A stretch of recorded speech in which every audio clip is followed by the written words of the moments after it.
Higit 100,000. Ito ang katakot-takot na bilang ng tao na posibleng magtamo ng sugat o injury kapag tumama ang the big one.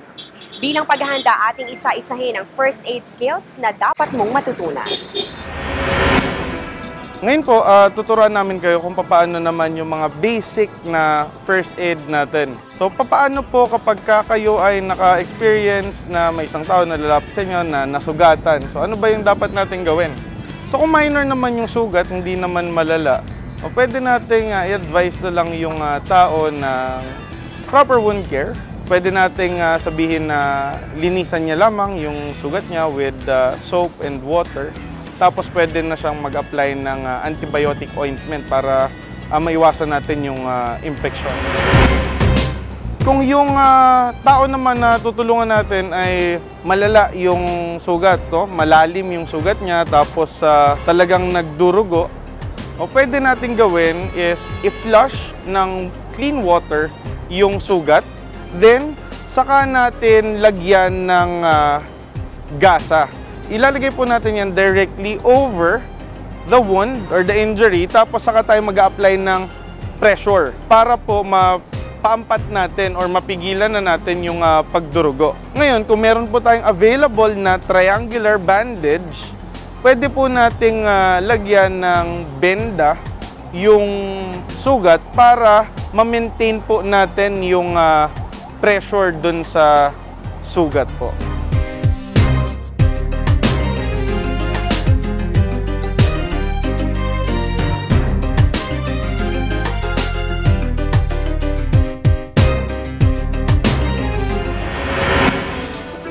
Para sa closed wound o sugat na walang pagdurugo, lagyan ito ng cold compress para maibsan ang pamamaga at sakit na nararamdaman ng pasyente. Hanggang 15 minutes lang ito gawin dahil ang extreme temperatures ay maaari makapagpalala sa sugat.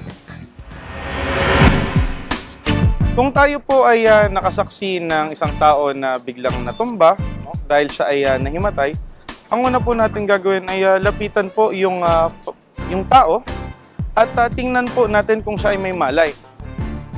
So, tapikin natin yung balikat niya. Yes, sir. So, kung wala pong malay yung pasyente, pwede po tayong tumawag ng tulong. Upang malaman kung meron bang signs of life ang pasyente, gawin ang look, listen, and feel sa loob ng 10 segundo. Kung yung tao naman ay humihinga, ang pwede po nating gawin ay improve yung circulation ng pasyente sa pamamagitan ng pagposisyon dun sa katawan ng tao. Luwagan din natin yung mga mahigpit na damit ng pasyente. Kung i-unbuckle natin yung belt, unbutton yung pants. Tapos, pwede rin po natin na itaas ang paa ng pasyente. Kumuha tayo ng bagay kung saan pwede nating ipatong yung legs. Gano'n po kataas? Pwede pong gawin natin ng halos 1 pie or 1 foot.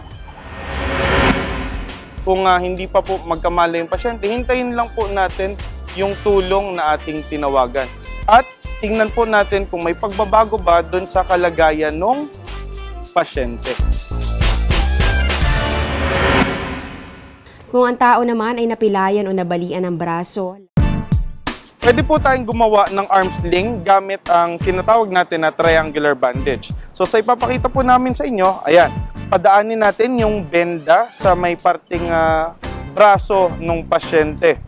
At ilapat natin ng maayos yung benda doon sa katawan ng pasyente. So kung nakikita nyo po, hindi gumagalaw yung braso.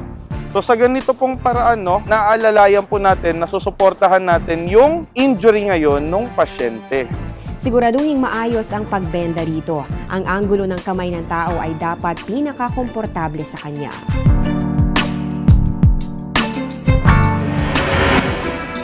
Sa hindi inaasang pagkakataon at merong isang tao na na-injure o nasugatan sa parteng ulo, so ang gagawin pa rin natin dyan is ipa-flush natin yung wound ng malinis na tubig. Tapos saka natin lalagyan ito ng isang clean cloth o di kaya naman ay gasa. Mag-apply tayo ng pressure para maampat yung pagdurugo. Yung tawag po dito is yung for bandaging for wound on top of it. So, babalot natin yung benda dun sa ulo ng tao. Sa likod, papadaanin natin yung tail, hindi tayo magbubuhol. Tapos, dadalhin natin yung tails sa harap at dun tayo ngayon gagawa ng tinatawag na square knot or yung buhol.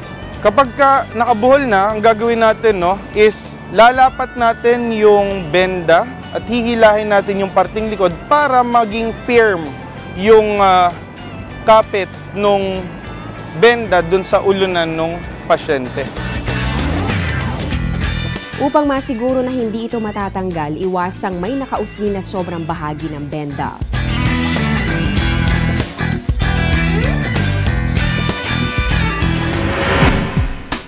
So yung ginagawa natin ngayon is yung bandaging technique para sa ear, cheek, or jaw. So make sure na yung pressure ay mananatili doon sa isang side ng pasyente, nandun yung injury niya. Tapos saka natin papadaanin yung benda sa ulo at sa noo ng pasyente para ma-secure natin yung bandage. At magbubuhol tayo doon sa ibabaw ng injury. This is to add pressure naman doon sa sugat. Nakapanlulumong isipin kung gaano kalaki ang pinsalang maaaring maiwan kapag tumama ang the biguana. Kaya ang mga kaalamang ito ay ating tandaan dahil sa oras ng sakuna, mas magiging mabisa ang bayanihan kung ang pagtulong sa mga taong nasaktan ay magagawa sa tamang paraan.